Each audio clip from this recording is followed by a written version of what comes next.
Bonjour tout le monde, j'espère que vous allez bien. Aujourd'hui, nous allons voir une vidéo sur le calcul des pourcentages avec Microsoft Excel.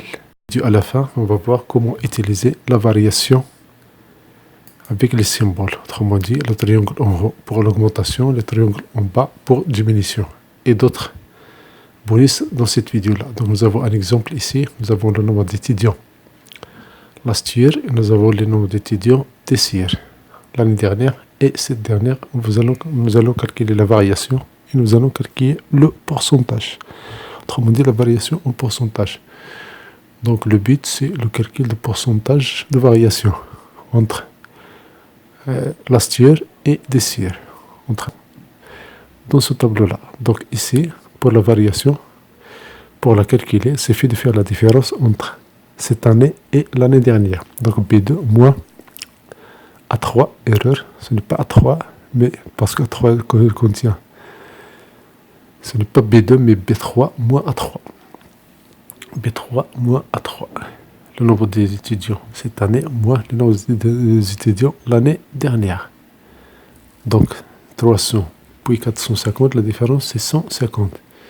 Et pour le pourcentage, je prends cette variation et je la divise sur la valeur de l'année dernière, last year. Et je change le format des nombres, clic droit, format de nombre, et je prends nombre, et ici je prends le pourcentage. Et bien sûr, je choisis le nombre des décimales après la virgule. J'augmente la taille de la colonne, et ici j'obtiens 50%. Parce que l'année dernière, 300%, et cette année, c'est 450 élèves.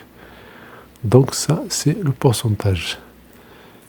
Et pour utiliser le symbole, je vais changer la police d'écriture, je vais faire winding. Donc ici, je vais écrire si cette variation C3 est supérieure à 0, je vais prendre juste la lettre P. Je vais la mettre entre guillemets parce que c'est des textes. Sinon, je vais écrire la lettre Q.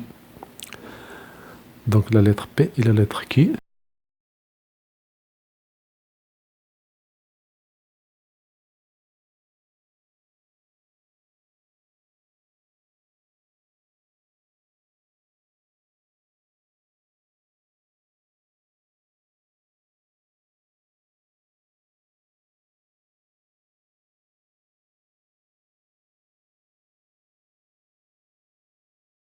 Vous allez voir pourquoi on a pris ces lettres-là. Tout simplement, quand on change le police d'écriture, son apparence change. Autrement dit, P et Q deviennent des triangles en haut et en bas. Donc je change la police d'écriture. Je choisis Wingding 3. Le dernier dans la liste, immédiatement, P me donne un triangle en haut et Q un triangle en bas. Je copie la formule de la variation en bas, j'augmente la taille de la colonne. Avant, nous avons 4000, maintenant 2000, donc il y a moins 50%. Un autre exemple, nous avons 1000, puis 950, une différence de 50, qui représente moins 5%. Donc la variation, c'est la valeur finale moins la valeur initiale. Toujours se rappeler de cette règle. La variation, c'est la valeur finale moins la valeur initiale, la valeur de départ.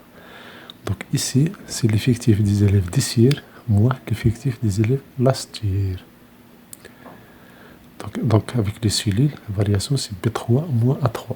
C'est la cellule C3 qui contient cette formule. Très simple.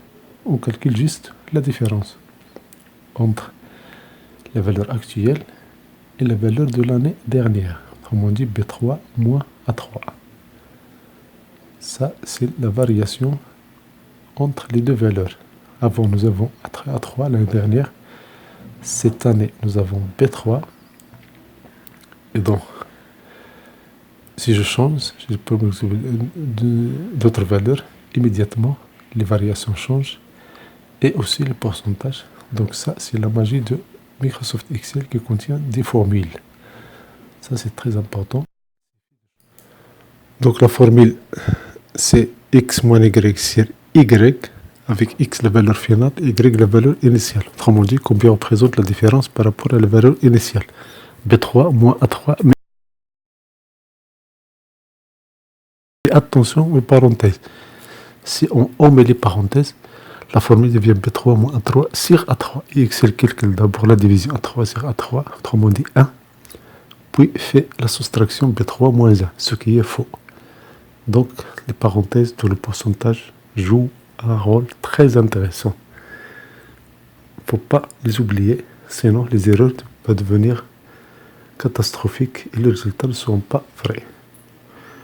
Dans la cellule D3, nous avons la formule des pourcentages. On va la calculer sur la valeur des CIR, B3, moins la valeur initiale, A3, sur A3. C'est toute la différence qu'on divise par A3. Toute la différence qu'on divise par la valeur initiale.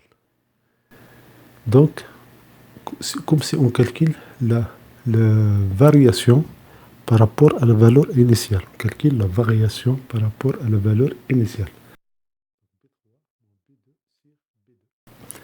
Ça, c'est la formule de D3. Donc ça, c'est très important. Il suffit de le faire, de faire attention et d'écrire les parenthèses, puis diviser par rapport à la valeur initiale. On divise toujours par rapport à la valeur initiale. Ici, la STIR, c'est la première colonne. DCIR, c'est la deuxième colonne.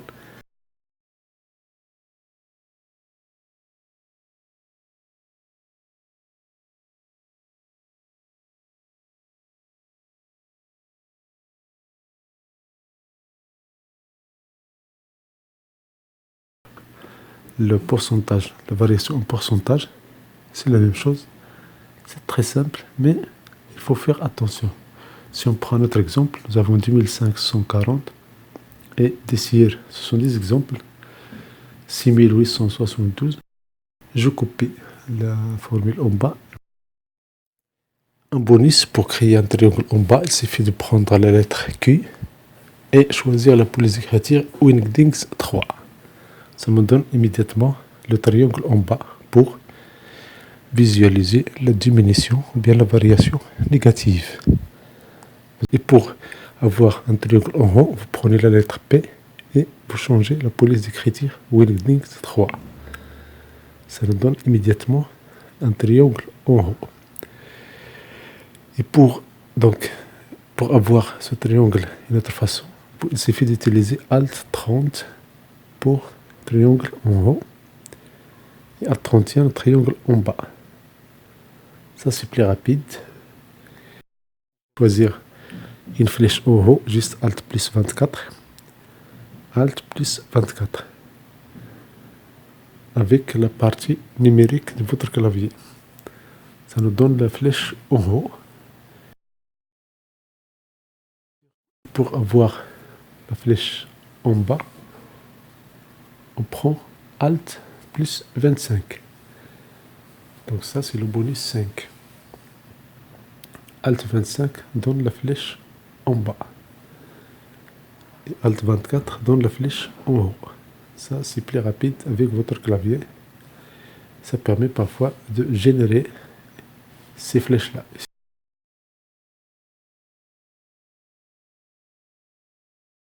S'il n'y a aucune variation, c'est horizontal, il suffit d'utiliser Alt plus 29. Donc vous cliquez sur Alt et vous tapez 29 avec votre clavier numérique. Immédiatement, vous avez cette flèche-là horizontale. Si jamais les variations, il n'y a pas de variation. Vous avez la même valeur dans les deux situations, donc la variation est nulle. Il n'y a ni augmentation ni diminution. Vous faites Alt plus 29 et ça marche. Ça donne une flèche ou une double horizontale. Donc, récapitulons. Alt plus 30, triangle en haut, 31, triangle en bas, flèche en bas, Alt 25, Alt 24, flèche en haut, Alt 29, s'il n'y a pas de variation. Donc ça, c'est une flèche horizontale, une double flèche horizontale. Ça, ça permet parfois de générer ces symboles-là pour toute utilisation utile. Merci pour votre temps, merci pour votre soutien, merci de vous abonner à cette chaîne, partagez cette vidéo avec vos amis, je vous en remercie d'avance, tout mon respect. Si cette vidéo est utile, merci de la partager, merci de vous abonner à cette chaîne. Vous avez des questions pour améliorer cette vidéo, n'hésitez pas, c'est comme ça qu'on améliore notre travail ensemble, on travaille ensemble et il y a toujours des améliorations. Merci beaucoup, abonnez-vous à cette chaîne, merci.